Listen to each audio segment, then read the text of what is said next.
reçu les dates, les nouvelles dates. Je pense que la signature, c'est le 10 juillet et la lettre de la banque, c'est le 20 juin. Et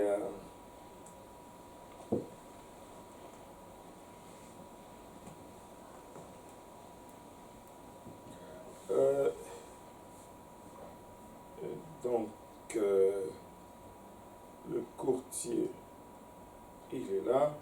Ouais, c'est ça. Donc, 20 juin pour la lettre et 10 juillet pour la signature.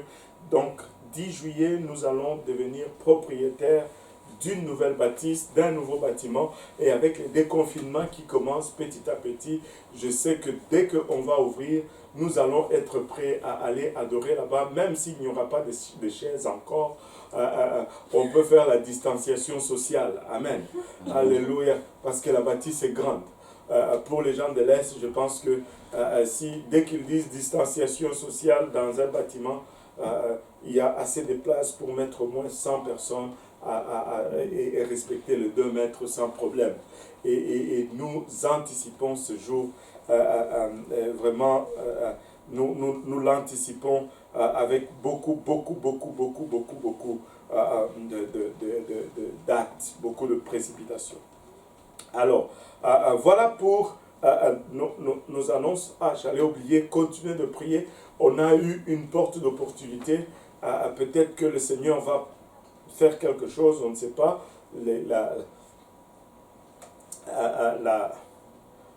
La demande a été faite. C'est une petite porte d'opportunité. Mais des fois, ça ne prend pas grand-chose pour que Dieu agisse. Priez pour que Dieu nous accorde faveur.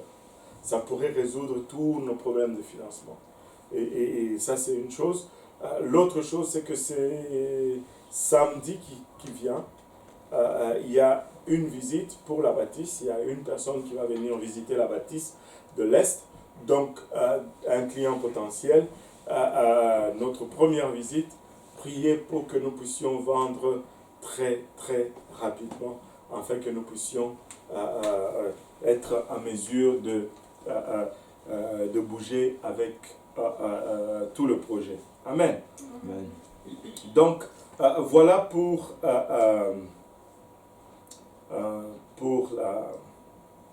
la bâtisse.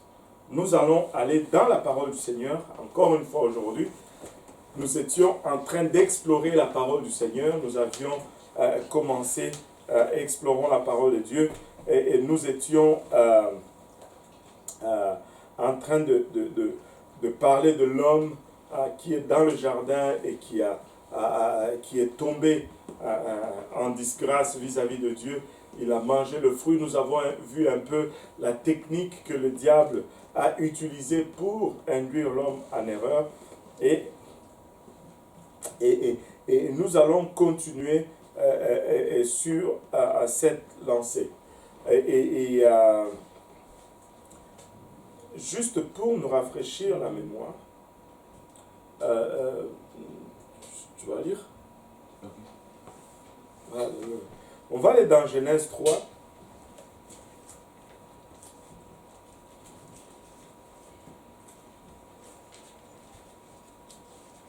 Genèse 3, juste pour sauver un peu de temps, on va le lire à partir du verset 6. Et on va aller jusqu'au verset 13. La femme vit que l'arbre était bon à manger et agréable à la vue, et qu'il était précieux pour ouvrir l'intelligence.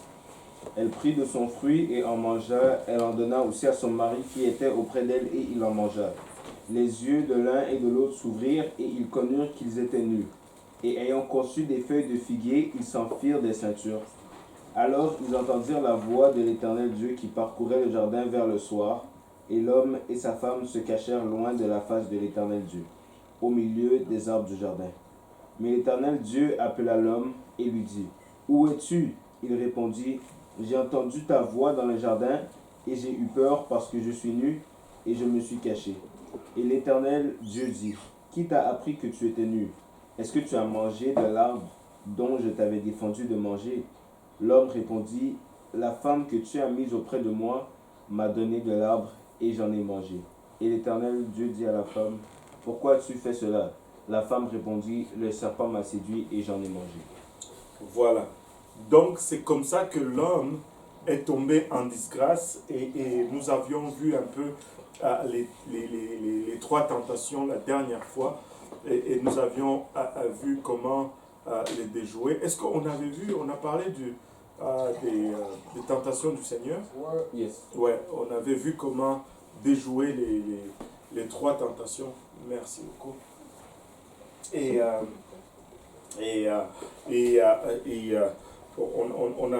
c'est très important de savoir répondre aux tentations par la parole. Il est écrit, il est écrit, il est écrit. C'est pourquoi il faut lire la parole tout le jour.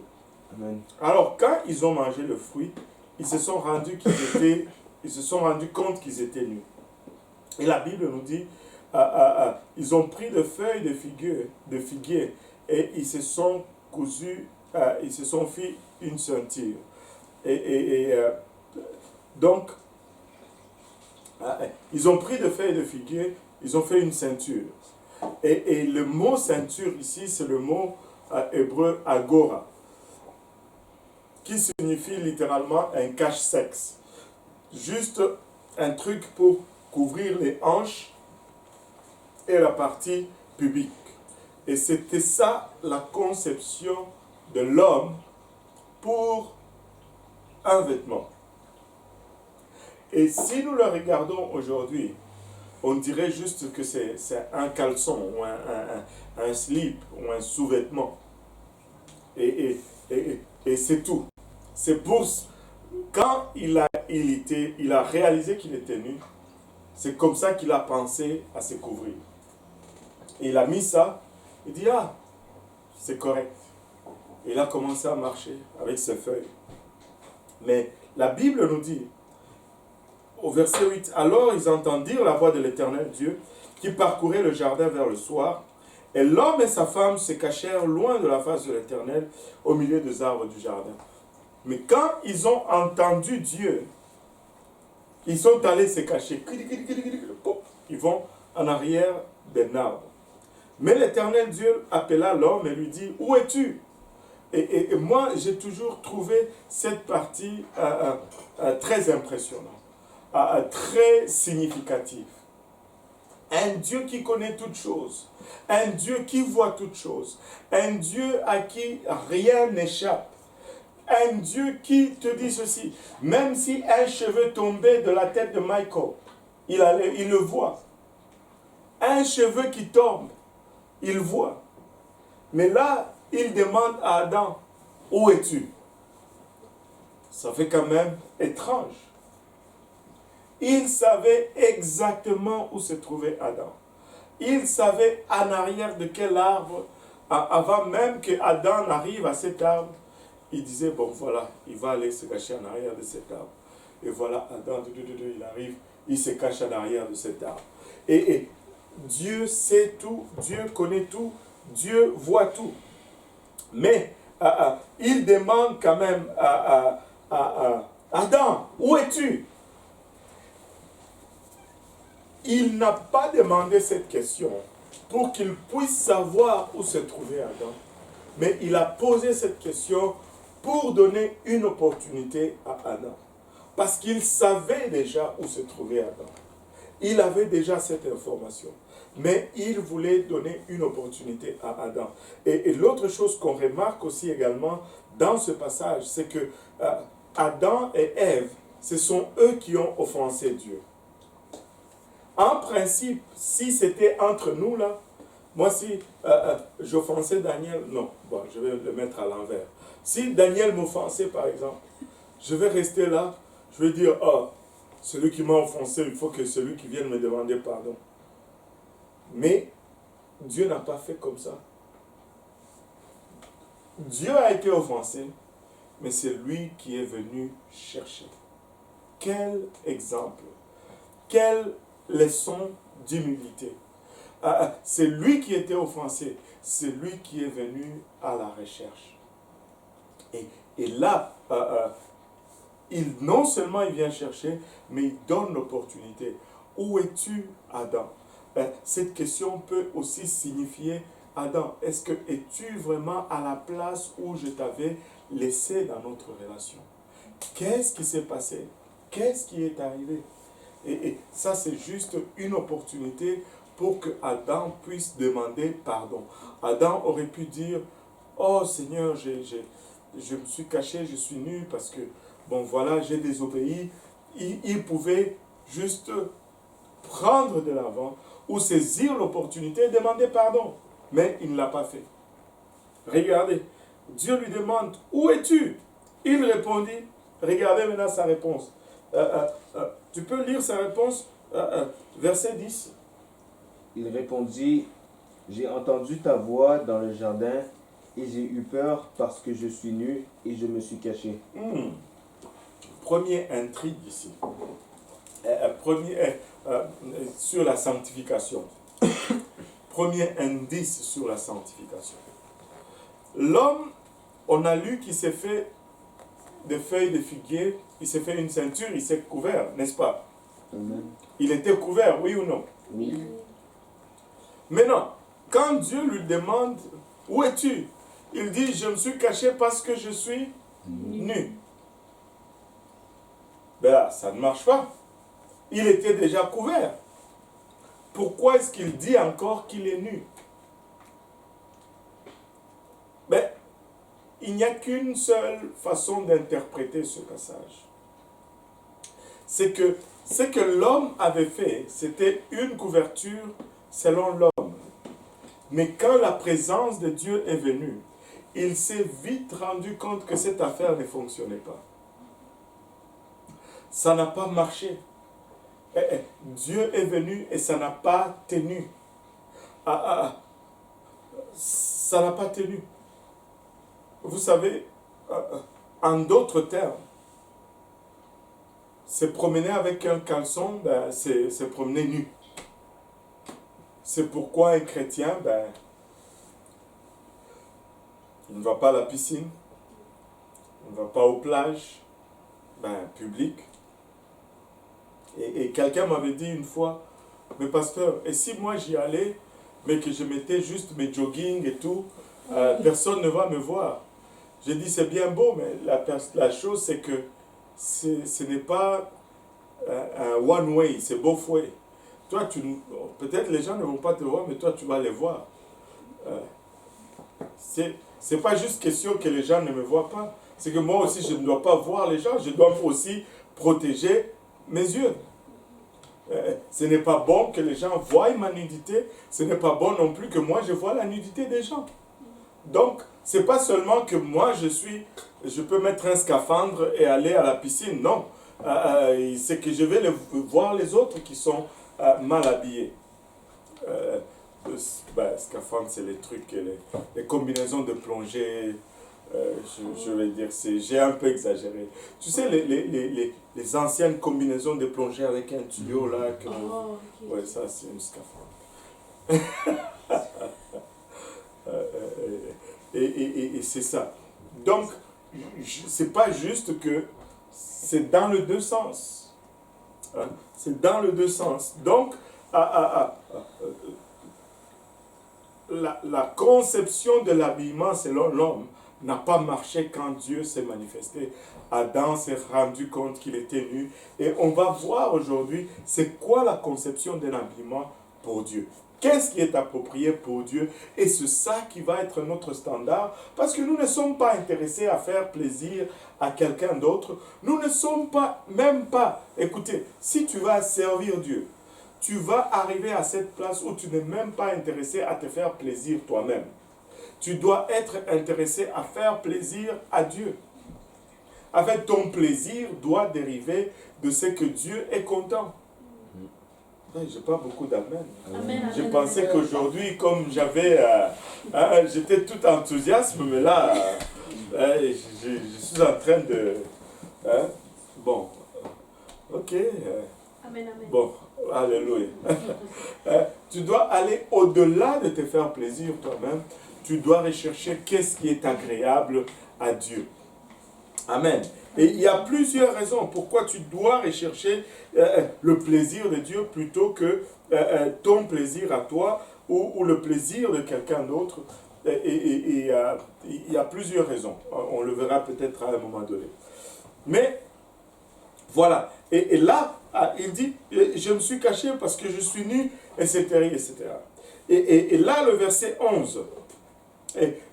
Au verset 11, Dieu lui pose encore une question ici.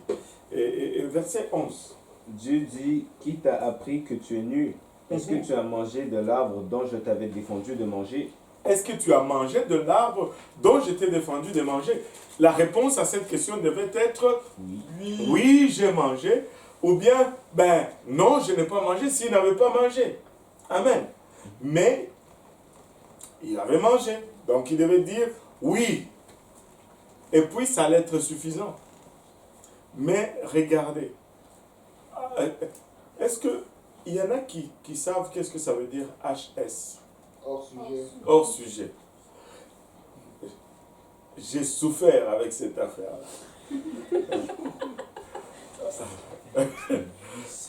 et à l'école, on faisait la dissertation. Oh, yeah, yeah. Le français, pour moi, c'était la viande d'éléphant. C'est comme, il y a une expression chez nous qui dit que le français, c'est comme la viande d'éléphant. Tu ne peux pas tout manger toi seul. Tu en manges un peu, tu en laisses aux autres. Tu ne peux pas tout finir. Alléluia. Et le français et moi, c'était deux. Et tu sais, on va nous donner un sujet de dissertation. Oh, que je détestais les dissertations. Tu fais introduction, développement, conclusion. Mais des fois, je vais faire tellement bien mon introduction, mais le prof va dire non, il y a du développement dans l'introduction. Je dis, ben là.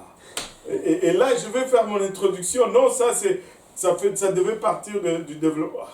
Ça, c'est mon développement. Non, ça devait partir. Je n'ai jamais démêlé cette affaire. Et j'ai eu beaucoup de HS. Et pourtant, j'ai recherché, j'ai creusé HS. Ben, bon, anyway. Et l'homme a donné une réponse HS. Dieu n'a pas demandé quoi. Oui, c'était la réponse. Mais écoutez la réponse de l'homme. Homme, dis-nous ça un peu. L'homme répondit, la femme que tu as mise auprès de moi. Il dit, la femme, il blâme la femme. Et puis il dit, tu as mis, c'est toi qui l'as. Il blâme la femme et il blâme Dieu. Dieu n'a pas demandé, c'est la faute à qui si tu as mangé le fruit. Il dit, la femme que tu as mise auprès de moi, hein? Auprès de moi, m'a donné de l'arbre et j'en ai mangé. Et c'est elle qui m'en a donné et j'en ai mangé. Il s'assure de mettre tous ces...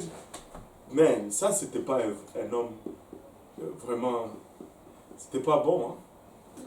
Tu sais, il met la faute sur sa femme. Ah! Les hommes d'aujourd'hui, c'est comme ça. Non, non, non. Ça, ce ne sont pas des hommes. L'homme est supposé défendre sa femme. Amen. Il est supposé se tenir et défendre sa femme. Même si c'est elle qui avait fait, assume et dit, bon, je prends la responsabilité. Il n'y a pas d'amen. Amen. Daniel, toi tu n'as pas 18 ans. Ouais. Bon, tu es un homme. Bon, je vais entendre des amen là.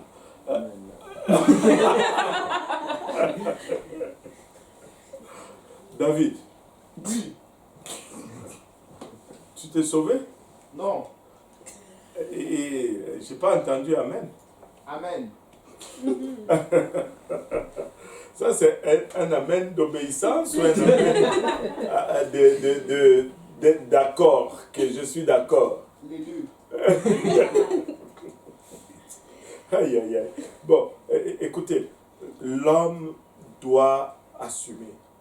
Vous savez, moi, je n'ai jamais...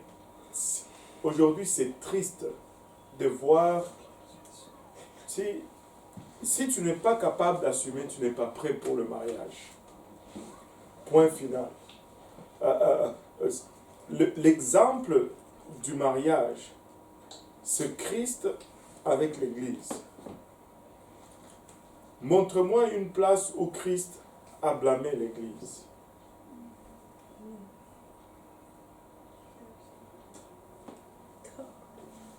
Tu vois, il y en a qui viennent, oh pasteur, montrez-moi une place où Christ a blâmé l'Église. Oh, et alors moi? Et si Jésus avait dit, et alors moi? Tu encaisses, tu assumes. C'est ça le type du mariage. Et c'est seulement après qu'il ait encaissé que l'Église est devenue totalement soumise. Après qu'il soit mort à la croix. Mais toi, tu ne veux pas mourir à la croix. Mais tu veux quand même une soumission. Ça ne marche pas. Et ça ne marchera jamais. Jamais. Jamais. Et avant, tu ne peux pas manger la mangue avant de planter le manguier. C'est juste comme ça. Là. Oh, pourquoi ça doit être moi qui commence? Parce que c'est toi l'homme. C'est toi la tête. C'est toi le responsable. C'est toi le type de Christ. Jésus n'a pas dit pourquoi ça doit commencer à moi. Et si on crucifiait d'abord l'Église et puis moi je vais faire. Ça ne marche pas. Je ne sais pas pourquoi c'est compliqué à voir. Et pourtant c'est très simple. C'est d'une simplicité, c'est clair. Si tu n'es pas capable, reste célibataire. Amen. Au moins un amen. Si tu n'es pas capable, reste célibataire. Est-ce que j'ai dit que c'est facile? Non, ça n'a jamais été facile. Même pour Christ, ça n'a jamais été facile. Il était dans le jardin, il priait, Père, si cela était possible, éloigne de moi cette coupe. Mais toutefois, pas ma volonté. Ça n'a pas été facile. Mais après, le résultat est doux à consommer. Ça, c'est juste un petit séminaire sur le mariage, là, en passant. Alléluia. À bon entendeur, alléluia. Ah, pourquoi c'est toutes les femmes qui ont dit salut avec un sourire au visage? Yes. Aïe, aïe, à votre tour, attends, ça vient. La parole de Dieu a tout pour tout le monde. Amen. Mais à chacun son tour. Alléluia. Oh Seigneur Jésus, aide-moi. C'est pas compliqué. Amen. Ça prend même pas un diplôme en théologie là pour comprendre ça là. Anyway, sortons de là très vite. Donc, il dit que la femme m'en a donné et j'en ai mangé. Et là, Dieu se tourne maintenant vers la femme et qu'est-ce qu'il lui dit? Et l'Éternel Dieu dit à la femme, pourquoi as-tu fait cela? La femme répondit, le serpent m'a séduit et j'en ai mangé. Le serpent m'a séduit et j'en ai mangé. À son tour, et elle blâme le serpent. Maintenant, après cela, Dieu va prononcer 4 malédictions. Et ces 4 malédictions, je pense que c'est là où on s'était arrêté le lundi passé. On était arrêté, je pense, à la première malédiction. On n'est pas allé plus loin. Ces 4 malédictions vont être les 4 premiers jugements que Dieu va exercer en ce qui concerne l'histoire de l'humanité. Et il va commencer par maudire le serpent, il va maudire la femme, il va maudire l'homme et il va maudire la terre également. 4 malédictions. Vous savez, la terre, elle est maudite. Et j'en ai eu un bel exemple ces 2 dernières semaines. Je suis en train d'essayer de semer une pelouse en arrière. Je me suis rendu compte à quel point la terre était maudite. J'ai raclé. J'ai ramassé des pierres, mais ça ne finissait pas. J'ai arraché les mauvaises herbes, mais ça ne finissait pas. Et aujourd'hui, j'étais fatigué. j'ai semé aujourd'hui. Je prie que la semence va porter. Donc, c'est ça. La terre a été maudite. Regardons, première malédiction sur le serpent, ça va être le verset 14 et 15. L'Éternel Dieu dit au serpent, puisque tu as fait cela, tu seras maudit entre tout le bétail et entre tous les animaux des champs. Tu marcheras sur ton ventre et tu mangeras de la poussière tous les jours de ta vie. Je mettrai inimitié entre toi et la femme, entre ta postérité et sa postérité. Celle-ci t'écrasera la tête et tu lui blesseras le talon. Ça, c'était la première malédiction sur le serpent. Et cette malédiction contient elle contient une dose pour les deux. Et le serpent, l'animal qui a été utilisé par le diable, et le diable lui-même qui, à partir de ce moment, a été appelé le serpent ancien. Si tu vas dans le livre d'Apocalypse, on se réfère au diable comme étant le serpent ancien ou le diable. Mais non. Et la malédiction commence en disant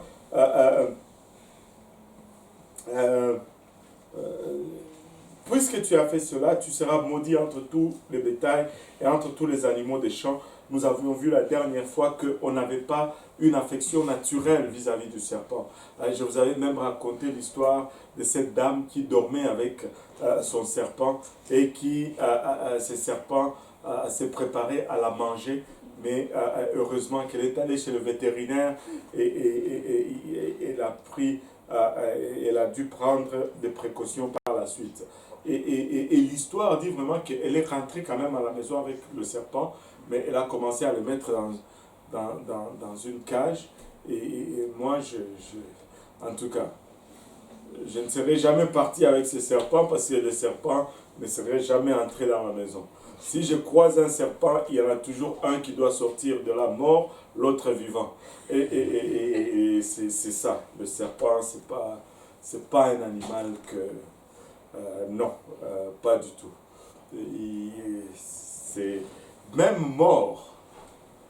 Je sais pas, avec mes enfants, on était en Californie. En Californie, il y a beaucoup de serpents. Et on était sur la route avec le frère Wisnet. Et on a vu sur la route un serpent qu'on avait écrasé. Et tu sais ce que le frère Wisnet a dit? Il dit quand il va sur la route, s'il voit un serpent, tu vois souvent des serpents parce ils suivent la chaleur de l'asphalte en fait. Et parce qu'ils ont un sang froid. Et là, il dit, s'il voit un serpent, il va dévier exprès pour l'écraser. Et c'est autant d'amour qu'il a pour les serpents. Et il a dit qu'il va spinner ses roues. Hein. Ouais, il a mis le serpent sous la roue, là, c'est la fête. Il avait fait, hein? Ouais, voilà. Il a monté avec son pick-up sur le serpent, il a fait crier ses pneus, juste pour s'assurer que le serpent est écrasé. Mais on n'a pas d'affection. Le serpent, c'est notre ennemi, ok? On n'est pas amis avec le serpent. Donc, tu sais, même un lion, tu sais, tu vas être intéressé à toucher un lion. Esther n'est pas sûre de cela. Tu sais, bon, regarde, je vais m'expliquer. Ce n'est pas que, mettons que, tu sais, il ne va pas te manger, ok? Il dort, ou bon, même s'il dort, tu n'es pas sûr, et du coup il se réveille, on le muselle ou quelque chose. Tu sais, moi, ça me tente de juste toucher le lion et puis sentir c'est quoi. C'est attirant, c'est intéressant. Mais le serpent, yak! Je n'ai même pas le désir. Même quand il est mort, je prends un bâton, je le pousse là-bas. Tu sais, un oiseau, tu as envie de toucher. Des fois même le chat. Oh, j'ai vu un chien extraordinaire aujourd'hui. Un hyper beau chien. J'ai jamais vu. C'est rare que tu vois un berger allemand à la pépinière. Là. Ouh là là là là. Anyway, pardon. Oui, Une seule qui a une question. oui, Comme vous avez dit que Christ n'a pas critiqué sur l'Église, oui. il dit, mais dans l'Apocalypse, Dieu fait des reproches aux Églises, non? Oui, mais il est déjà mort et ressuscité. Il est déjà mort et ressuscité. Et l'Église est à la place où maintenant elle doit être soumise. C'est juste ça. Il a déjà payé le prix. Alléluia. Maintenant, regardez ceci. On n'a pas d'affection naturelle pour les serpents. Pas du tout. Pas du tout. Le serpent n'est pas un animal qui... Même ceux qui ont les serpents comme un animal de compagnie, si tu regardes leur vie, il y a plein de questionnements du point de vue spirituel. Et anyway, on va laisser ça comme ça. Amen. Et alléluia, gloire à Dieu. Il dit que tu seras maudit entre tous les animaux de la terre. Et il dit, tu marcheras sur ton ventre. Les serpents marchaient sur le ventre. Les serpents ne marchaient pas sur le ventre avant. Les serpents avaient des pattes. Tu peux rechercher cela, mais si tu as besoin, j'ai même des articles. La sœur Avia nous avait trouvé une fois ces articles qui te montrent comment que sur le ventre du serpent, il y a comme des espèces de petits points qui seraient des attaches des membres, et que ces membres seraient extrophiés. Et surtout sur le gros serpent, tu peux constater cela plus facilement. Mais il avait des papates, il marchait sur des papates, les serpents avant. Mais Dieu l'a maudit et il est maintenant obligé de se rouler à terre sur le ventre. Mais c'est très significatif. Si Dieu l'a mis sur le ventre, c'est très significatif. Regardez cette deuxième partie de la malédiction du serpent. Il dit, tu marcheras sur ton ventre et tu mangeras de la poussière tous les jours de ta vie. J'avais demandé la dernière fois, manger de la poussière, ça signifie que je peux te battre. Donc, le serpent peut être vaincu tous les jours de notre vie. Nous pouvons le vaincre tous les jours de notre vie. Nous n'avons pas besoin de lui accorder la victoire. S'il va avoir la victoire, c'est la victoire que nous allons lui céder. Mais sinon, en ce qui concerne Dieu, il incombe à nous de prendre cette victoire et de vivre dans cette victoire. Regardez maintenant ce qui suit ici. Il dit, je mettrai inimitié entre toi et la femme. Il est en train de parler au serpent ici. Il dit, je veux mettre querelle entre toi et la femme, entre ta postérité et sa postérité. La version Martin a gardé le mot sémence. Entre ta sémence et la sémence de la femme. Et il dit, celle-ci t'écrasera la tête et tu lui blesseras le talon. C'est très significatif tout ceci maintenant quand tu les mets ensemble. Premièrement, la sémence de la femme n'a pas de sémence, la femme a un œuf et il y a une différence claire entre la sémence et l'œuf. C'est l'homme qui donne la sémence, le spermatozoïde c'est la sémence et l'ovule c'est l'œuf et la femme ne produit pas de sémence. Mais une seule femme au monde a eu un enfant avec sa propre sémence. Et ça, c'était Marie lorsqu'elle a enfanté de notre Seigneur Jésus-Christ. Et Jésus est la sémence de la femme. Ici, c'était la toute première promesse de la venue du Messie, de la venue du Sauveur. Ève l'avait compris. Pauvre Marie. Elle est loin, 4000 ans plus tard. Elle n'a pas... Ève l'avait compris et on va le voir par la suite. Mais regardez ceci. Tu peux te dire, mais pasteur, tu pousses ça un peu trop loin. Non, ce n'est pas du tout poussé trop loin. Regardez ceci. Il dit, ceci t'écrasera la tête et tu lui blesseras le talon.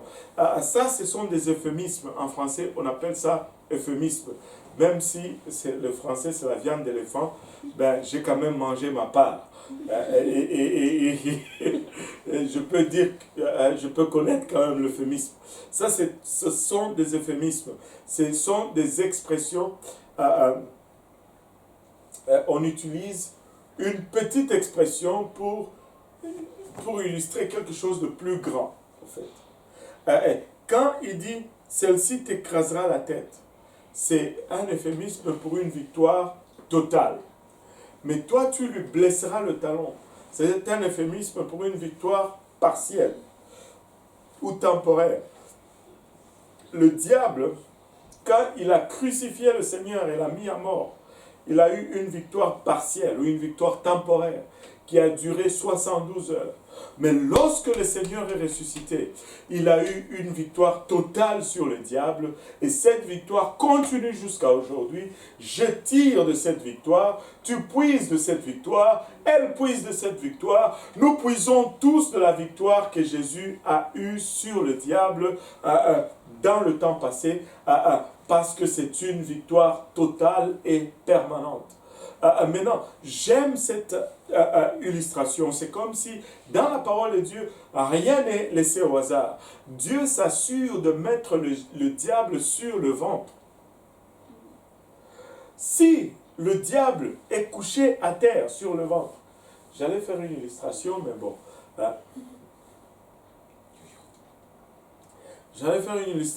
bon. Si le diable est couché sur le ventre, et que toi tu es debout, tu sais quoi? Dieu donne même la limite jusqu'à où il peut te mordre. Le plus haut qu'il peut te mordre, c'est le cheville. Il te blessera le cheville, mais toi tu lui écraseras la tête. Parce qu'il est à terre sur le ventre. Il ne peut pas se lever. Arrêtez d'avoir peur du diable. Tu vas dormir, le lit bouge tout seul. Non! Dors, repose-toi. Des fois, c'est même le vent. Le vent fait tomber une assiette. Oh, au nom de Jésus! Il y a de ces au nom de Jésus qui sort avec la peur. Dors seulement. Dors seulement. Si le diable allait te tuer, tu serais déjà mort. Ça fait longtemps. Si tu n'es pas mort encore, c'est parce qu'il ne peut pas. Relax, n'est-ce pas, Michael? Hein? Il fait ceci malgré. Concentre-toi sur ce que Dieu t'appelle à faire. Et marche avec assurance. S'il est sur ton chemin, dis-lui, sors et continue. Mais ne te laisse pas distraire. Ne te laisse pas distraire. Amen. Je me rappellerai toujours de cette histoire. Tu sais, avant, j'étais aussi de ceux-là qui croyaient que dès qu'il y a un démon, il faut le chasser, il faut courir après, il faut renverser toute pierre pour trouver tout démon qui se cache là. Non, j'ai appris autre chose. C'était le frère Billy Cole. Il dit qu'il était, je pense, en Thaïlande ou à Hong Kong. Je pense que c'était à Hong Kong. C'était une semaine d'enseignement et de prédication. Et il était très occupé. Les journées, il prêchait, il enseignait. Et quand il rentrait le soir, il était très fatigué. Il dit, il est rentré à l'hôtel pour dormir le soir. Il s'est mis au lit pour dormir. Il y a un démon qui a commencé à bouger son lit. Là, il dit, Seigneur, si je me lève ici pour commencer à les chasser, demain, je vais être fatigué toute la journée. alors que je dois commencer tôt. Il a dit, il s'est juste tourné de l'autre côté. Il a continué à dormir. Il dit, toi tu es en dessous du lit là, tu peux rester là ou comme toi tu veux. Mais quand tu seras fatigué, tu vas partir. Mais moi je dois dormir parce que demain j'ai un travail à faire. Il a dormi, il dit qu'il a même ronflé. Le diable il a vu que son secouement du lit ne servait à rien, il est parti. Le diable, le démon, je veux dire. Il est parti.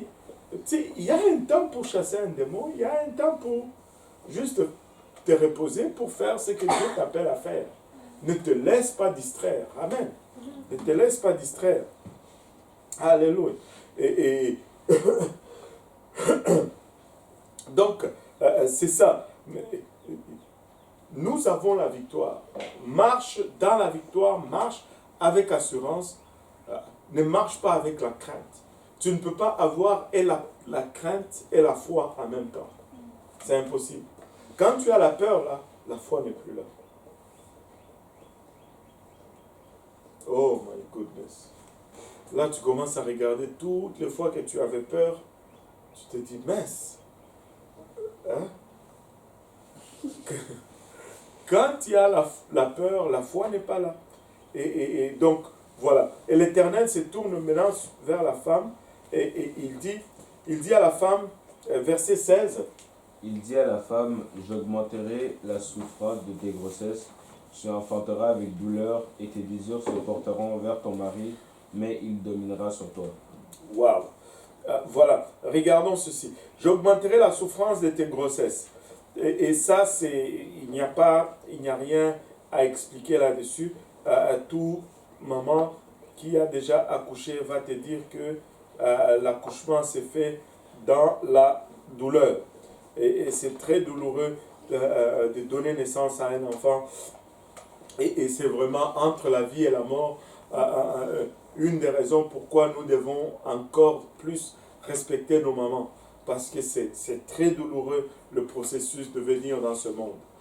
Et moi j'ai assisté, on devait faire assister à l'accouchement tous les hommes. Parce que ça donne un autre niveau de respect pour la femme. En Afrique, là, les hommes n'entrent pas dans la salle d'accouchement. Je pense qu'on devait changer cette loi. Et je ne sais pas. Bon. Et ça pourrait aider plusieurs. Donc voilà. L'enfantement s'est fait dans la douleur. Il dit, tu enfanteras avec douleur et tes désirs se porteront vers ton mari, mais il dominera sur toi. Les hommes aiment cette partie. Il dominera sur toi. Ils oublient même l'autre partie qui dit tes désirs se porteront vers ton mari. Et il dominera sur toi. Ah, je dominerai sur ma femme. Je dominerai sur ma femme. C'est pas ça que ça veut dire. Cela ne veut pas dire que, hé, Ginette, amène-moi ma nourriture. Ginette, amène-moi Ginette, où est mon journal? Ginette, je ne t'avais pas dit de faire ça. Non, c'est pas ça que ça signifie. Ce n'est pas ça du tout. C'est que ça signifie ceci. Ça signifie que, suite à cette malédiction, la femme tire sa valorisation personnelle de la reconnaissance ou de l'approbation de son mari.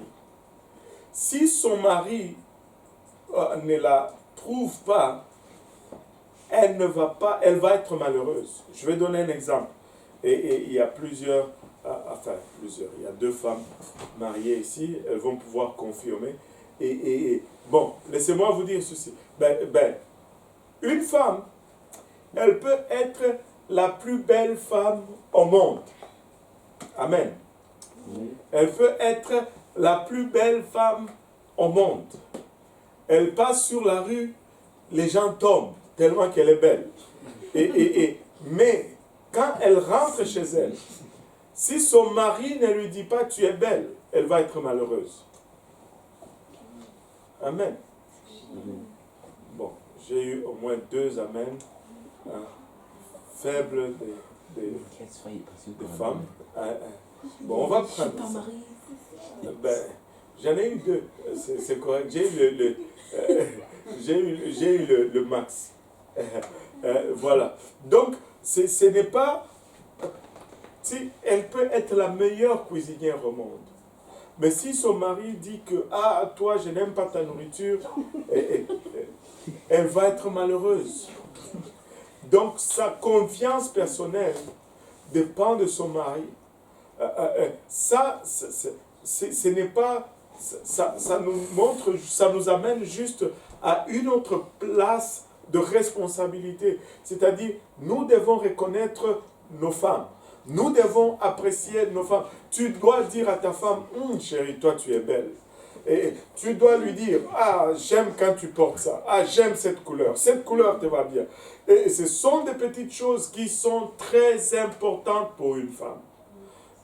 Et quand une femme est contente, la maison est contente. Allô? Et moi, je peux vous raconter des... Ce n'est pas juste... C'est ça, c'est comme ça. Écoutez, chez nous, on était nombreux à la maison. Papa pouvait partir. Il pouvait revenir quand il voulait. C'était pas grave. Mais maman, quand elle partait, il fallait qu'elle revienne. Il y avait des heures là qu'il ne fallait pas que ça passe. Si elle n'est pas là, la maison est triste. Si elle n'est pas là, tout le monde... Tu sais, on appelle ça comment en français? Tout le monde est un peu agité là. Tu n'es pas tranquille. C'est comme s'il manque quelque chose. Et moi, je me rappelle, souvent, c'était les affaires des deuils. Tu vois, en Afrique, les deuils, là, c'est sérieux. Quand il y a deuil, quelqu'un meurt dans la famille, c'est pour la semaine, là. Maman va commencer à aller là-bas. Mercredi, elle va là-bas. Jeudi, elle va. Et puis, des fois, elle dort là-bas. Oh, où est-ce qu'elle est partie? Ah, maman, où est-ce elle est partie au deuil. Ah, la deuxième question, est-ce qu'elle va dormir là-bas? Ah, c'était tout le temps comme ça. Et ça prend maman à la maison. Amen.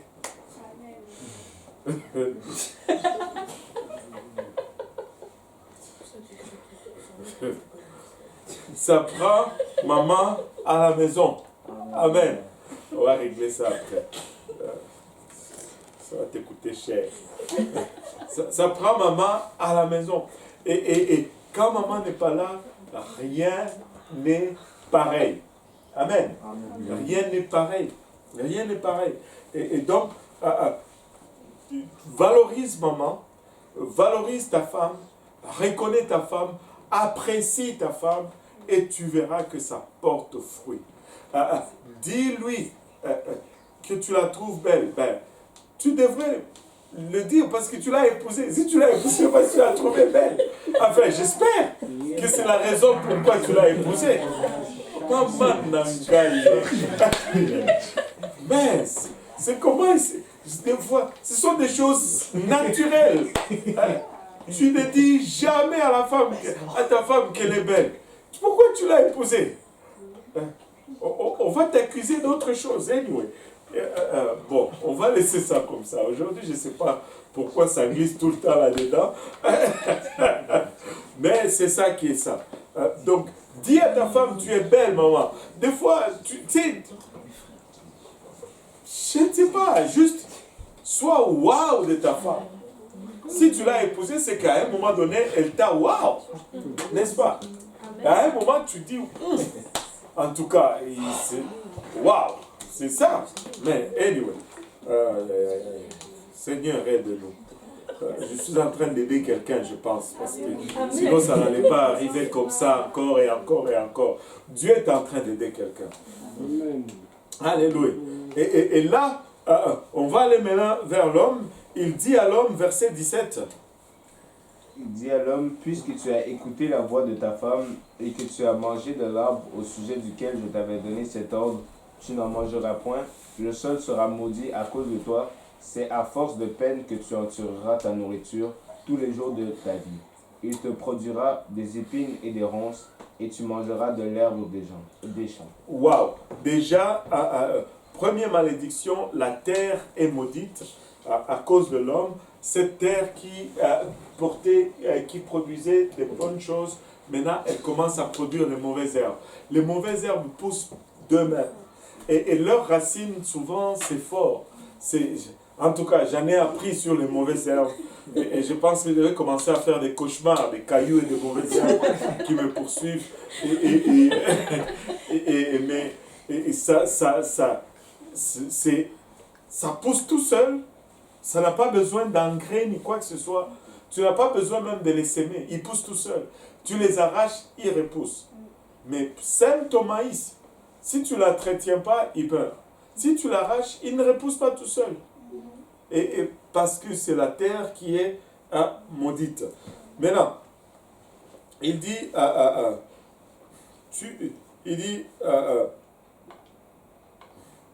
le sol est maudit à cause de toi, c'est à force de peine que tu en tireras ta nourriture tous les jours de ta vie. Maintenant, pour manger, l'homme doit travailler. Avant, l'homme, pour manger, il n'avait qu'à prendre les fruits et les légumes. Les jardins, tout poussait tout seul. Les manguiers, les goyaviers, les cocotiers, les papayers, les orangers, les citronniers. Non, on peut oublier les citronniers. Quel autre bon? Le pommier, les maracujas, et encore les manguiers, l'autre type de mangue, et l'autre manguier. Il y a un parti pris pour les mangues. Amen. Alléluia. Bon, les avocats. Qui aime les avocats? Oh, bon.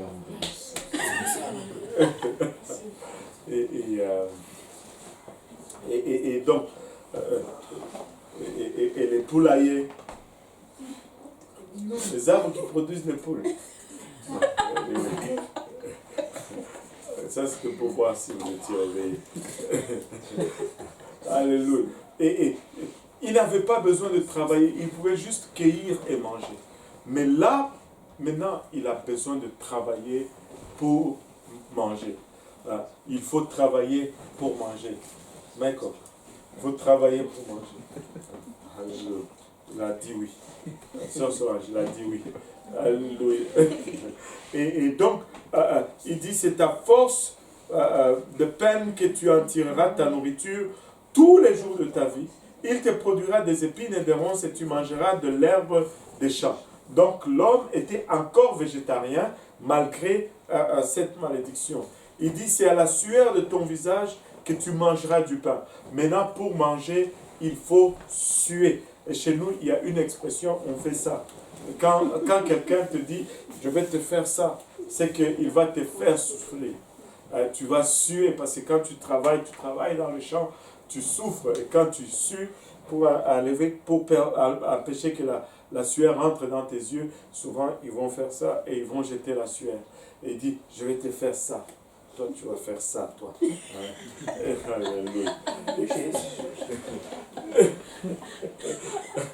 Et c'est ça. Donc, à la sueur de ton front, tu mangeras. Maintenant, l'homme est obligé de travailler pour manger. Et si tu ne travailles pas, tu ne manges pas non plus. Il dit, c'est à la sueur de ton visage que tu mangeras du pain, jusqu'à ce que tu retournes dans la terre d'où tu as été pris, car tu es poussière et tu retourneras dans la poussière. Et là, la sentence est tombée, bang, la mort est confirmée, nous allons mourir et nous allons décomposer, nous allons devenir poussière.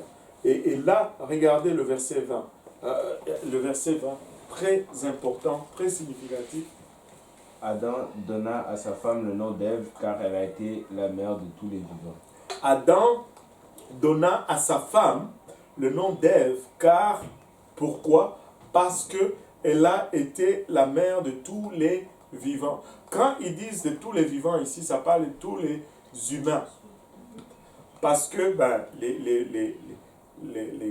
les animaux étaient vivants aussi. Mais ce n'est pas de ça qu'il est en train de parler. De tous les vivants, c'est-à-dire tous les humains. Oui, Michael, c'est une question? Oui. Vas-y. Pourquoi Dieu voulait que Adam et Ève soient couverts s'il ne les avait pas créés couverts? Parce qu'ils étaient couverts par l'innocence. Et là, ils ont perdu l'innocence. Et vu qu'ils ont perdu l'innocence, maintenant, il faut les couvrir avec autre chose.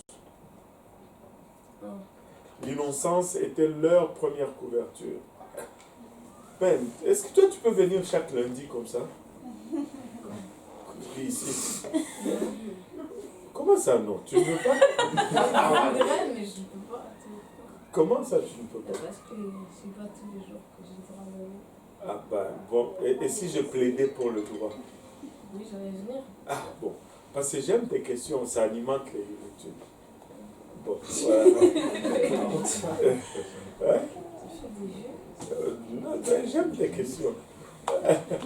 Alléluia. Donc, l'homme était couvert par l'innocence. Et c'est pourquoi la Bible, c'est pourquoi il était nu, il ne s'en rendait pas compte. Parce qu'il y avait l'innocence qui le couvrait. Et c'est comme un enfant de 2 ans, de 1 an, il est encore innocent. Et parce qu'il est innocent, il ne voit pas qu'il est nu. Dernièrement, je vais vous raconter une autre histoire. J'étais chez le frère Achille. Bon, pendant que j'étais là, je suis arrivé pour enregistrer Doctrine apostolique. Mais Paul David faisait son bain en haut. Et on a fini de lui faire le bain et on a mis de l'huile, enfin la lotion. Mais dès qu'il a entendu que le pasteur était là, il n'a pas attendu que sa mère l'habille. Tout nu, comme un verre. Il est descendu ces escaliers-là. Et ils ont une façon de descendre là. Et j'étais au salon, il a couru vers mon pasteur. Là, je ne savais pas si je devais.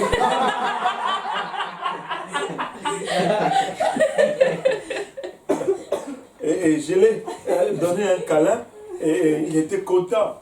Et sa maman criait, « Bon David, viens ici !» Il était à l'étage en train de crier, mais trop tard. Il était déjà là, il a fait son câlin à son pasteur. Et il ne voulait pas que le pasteur fasse 1 minute dans la maison sans qu'il ait son câlin. Tout simplement extraordinaire. Mais c'est l'innocence. Il est innocent. Sa nudité ne lui dit absolument rien. Et pour lui, ça ne dérange pas. Et c'est comme ça. Et alors qu'on était en train d'être témoin de cela, Achille regardait et dit, mais c'est quoi ça? C'est quoi son expression là? Regarde celui-ci, voilà. Regarde celui-ci. Et on s'est souvenu de notre anecdote. Heureusement, j'ai toujours raconté cette histoire. Mais des fois, quand je raconte cette histoire, je peux voir certaines personnes qui n'ont pas beaucoup de foi ou qui ne me font pas beaucoup confiance. Ils pensent que j'invente. Je n'invente rien. J'ai dit seulement les choses qui m'arrivent. On était chez le frère Edike. Et là, je me rappelle. Pardon? Tu étais là? Oui, le frère Achille était là aussi. Ah oui? Le frère Achille était là aussi. Parce que c'est lui qui m'a rappelé. Moi, je ne me rappelais même pas. On faisait l'étude biblique au salon. Et puis, sa petite fille, qui était l'âge de Paul David, moi, j'enseignais sur la même leçon. Sur la nudité, l'innocence. Elle est allée dans la chambre, c'était l'été. Elle ressort de là, toute nue. Elle vient, elle s'assoit au salon. Nous, on était comme dans la salle à manger. Elle s'assoit au salon, elle prend la télécommande. Elle allume la télé, elle commence à zapper. Toute nue. Et là, tu sais, quand elle vient là, j'ai dit, c'est exactement de ça que j'étais en train de parler. Hein? L'innocence. Ils sont innocents et la nudité ne leur dit absolument rien. Donc c'est la nudité, l'innocence, c'est leur couverture. Et donc, c'est ça. Regardez ceci. L'homme appelle sa femme maintenant Ève, parce qu'elle est la maman de tous les vivants. Elle est la mère de tous les vivants. Qu'est-ce que ceci signifie? Ceci signifie qu'il n'y a pas une seule personne sur la face de la terre qui n'est pas descendue d'Ève. Dieu n'a pas créé d'autres humains pour peupler la terre. C'était seulement Adam et Ève. Et nous tous, nous sommes cousins très lointains, on va dire. Nous avons tous, à quelque part, c'est le plus loin que nous pouvons remonter sur l'arche de Noé à la sortie. Donc, quelque part, là. Nous sommes tous descendants de Noé. Tous ceux qui sont sur la terre sont descendants de Noé. Bon. Tous nous sommes descendants de Noé. Il n'y a pas un autre descendant quelque part. Il n'y a pas un bandit qui s'est infiltré dans l'arche en cachette. Non, il ne semble pas exister un truc comme ça. Et tous nous sommes descendants de Noé. Et donc Adam donna à sa femme le nom d'Ève car elle a été la mère de tous les vivants. Et regardez le verset 21, très significatif maintenant. Très significatif. L'Éternel Dieu fit à Adam et sa femme des habits de peau et il les en revêtit. Il fit à Adam et à sa femme des habits de peau. D'autres versions vont dire des manteaux de peau. Et le mot ici, c'est le mot cutonnette, qui veut dire une robe qui part à partir des épaules ou du cou jusqu'en bas des genoux et qui a des manches. Qui a des manches. Amen. Amen. Qui a des manches. Alléluia. Et qui couvre le corps. Et ça, c'était l'habillement selon Dieu. L'habillement selon l'homme, c'était juste une ceinture, un cache-sexe. L'habillement selon Dieu, un vêtement qui couvre tout le corps. Et c'est ça le standard que nous sommes appelés à suivre. Amen. Et là, on peut lire verset 22 jusqu'à la fin maintenant. L'Éternel Dieu dit, voici l'homme est devenu comme l'un de nous pour la connaissance du bien et du mal. Empêchons-le maintenant d'avancer sa main et de prendre de l'arbre de la vie, d'en manger et de vivre éternellement. Et l'Éternel Dieu le chassa du jardin d'Éden pour qu'il cultivât la terre d'où il avait été pris. C'est ainsi qu'il chassa Adam et il mit à l'orient du jardin d'Éden les chérubins qui agitent une épée flamboyante pour garder le chemin de l'arbre de la vie. Et voilà finalement comment ça s'est terminé. Dieu chasse l'homme maintenant du jardin d'Éden parce qu'il y avait deux arbres au milieu du jardin. Je ne sais pas si vous vous en rappelez. L'arbre de la vie éternelle et l'arbre de la connaissance du mal. Et Dieu dit maintenant que l'homme est devenu corrompu. Il ne faut pas qu'il mange de l'arbre de la connaissance du bien et du mal et qu'il vive éternellement. Imaginez-vous s'il avait mangé cela. On aurait encore aujourd'hui tous les dictateurs qui ont tué les gens, tous les méchants seraient encore vivants aujourd'hui. On ne veut pas ça. On ne veut pas ça. Donc Dieu met l'homme en dehors du jardin et il met un chérubin qui agite un épée flamboyant pour garder le chemin de l'arbre de la vie éternelle. Maintenant, regardez ceci. C'est très significatif aussi. Pour que l'homme retourne dans le jardin et qu'il aille manger de l'arbre de la vie éternelle, il faut qu'il se fasse couper par l'épée flamboyante agitée par l'ange. Or, l'épée représente la parole de Dieu. Et si tu veux la vie éternelle, il faut que tu te fasses couper par cette parole. Et cette parole coupe, c'est pourquoi les gens fuient. Et cette parole, elle va exposer tes péchés. Pas pour te faire mal, mais pour te corriger. Mais les gens qui n'aiment pas changer leurs péchés, ils n'aiment pas abandonner leurs péchés, ils vont fuir l'assemblée de Dieu, ils vont fuir la parole de Dieu. Et très souvent, quand les gens fuient la maison de Dieu, c'est parce qu'il y a le péché dans leur vie. Mais cette parole est là pour couper dans nos vies, afin que nous puissions aboutir à la vie éternelle.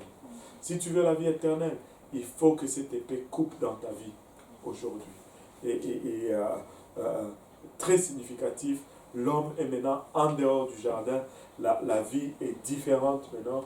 Il est abandonné à lui-même. Il doit travailler pour manger. Il doit défricher les champs. Il doit s'aimer et il doit récolter pour manger. Et le voilà maintenant loin de la face de Dieu. Maintenant, une question. J'ai déjà posé cette question à plusieurs reprises. Est-ce que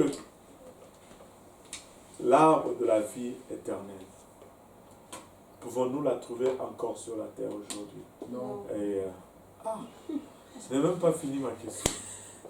Et tout, c'est Indiana Jones qui... Il n'y a pas un Indiana Jones qui va partir à la recherche de l'arbre de la vie éternelle ici? Non. Non. Ok. Si c'est là, ça veut dire que l'arbre est fort. Hein. J'ai à cause du déluge et tout là quand même. Voilà, l'arbre est fort.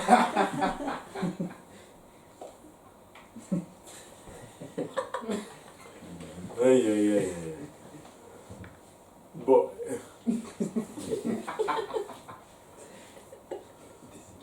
Pourquoi il n'est pas là, l'arbre? Pourquoi il n'est pas là? Moi je dis il serait pas là à cause du déluge et tout. Là. Et à cause du déluge et tout? C'est quoi et tout? Non mais le déluge là, ça convertit la terre. Le déluge a tout détruit. Le déluge a refait littéralement la cartographie du monde. Le déluge a tout détruit. Le jardin d'Éden a été détruit avec le déluge. Et donc tu peux chercher l'arbre de la vie éternelle, mais tu ne vas pas trouver. Maintenant, la vie éternelle se trouve en Jésus-Christ. Oui. Est-ce que ça veut dire que depuis le jardin d'Éden jusqu'au déluge, il y avait un ange devant l'arbre? Théoriquement, oui.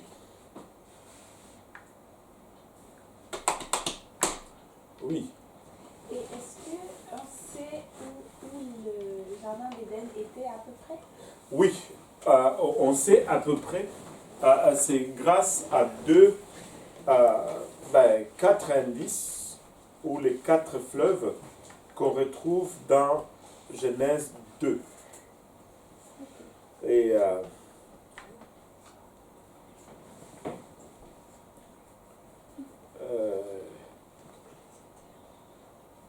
non, qu'est-ce que j'ai dit? Genèse 2. Ouais, c'est 4. 2, 10. 2, 10. 10, 11. Ouais. Lis-le. Un fleuve sortait d'Éden pour arroser le jardin, et de là il se divisait en 4 bras.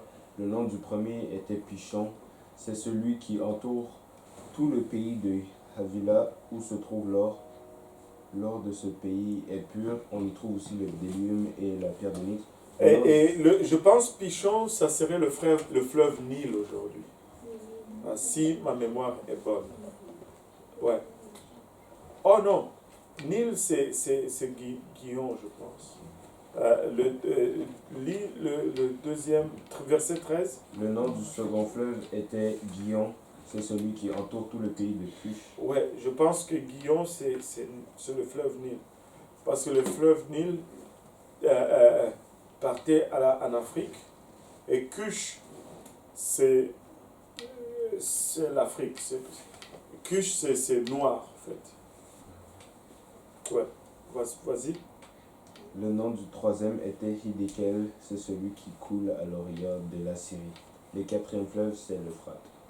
Et tu sais, à cause de ce fleuve, et à cause aussi de la cartographie à l'époque, quand Dieu a créé la terre, il faut que tu bouges les océans, plutôt les continents pour les emboîter, et tu aurais ces 4 fleuves,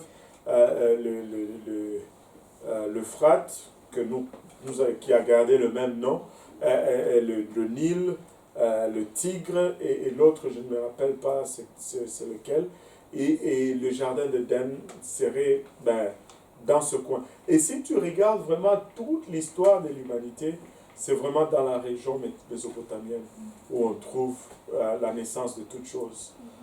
Babel, c'était dans la même région, et on y trouve presque toutes les origines. On dirait que il disait que c'était dans cette région-là que ça se trouvait.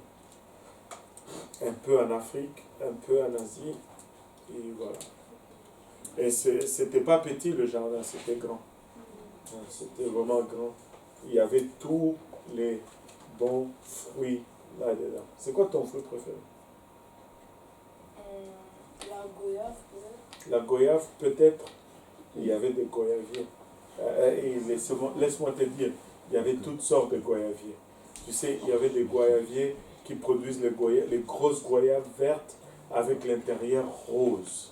Il y avait des goyaviers qui produisent des grosses goyaves jaunes avec l'intérieur blanche.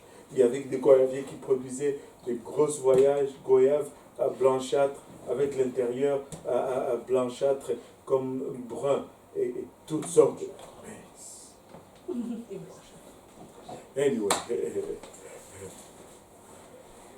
D'autres questions? On va conclure avant que Michael te trouve une autre question. Non, je blague. Alléluia. S'il n'y a pas de questions, on va conclure alors aujourd'hui. Le pasteur Yannick va nous conclure en prière. Prions Dieu. Seigneur Jésus, merci pour ta grâce, merci pour cette étude, Seigneur. Nous prions, Seigneur, Jésus, que nous avons pratique, Seigneur, encore plus de nous et par la suite. Nous prions encore, Seigneur, pour la l'église, Papa, pour la suite de Christ, que ta loi soit sur nous.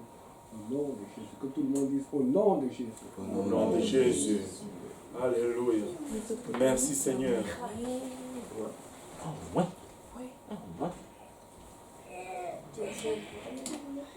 Ah oui, t'es fatigué. Hein? Il a pas touché ses orteils, moi j'arrive pas. C'est ça, tous les jours.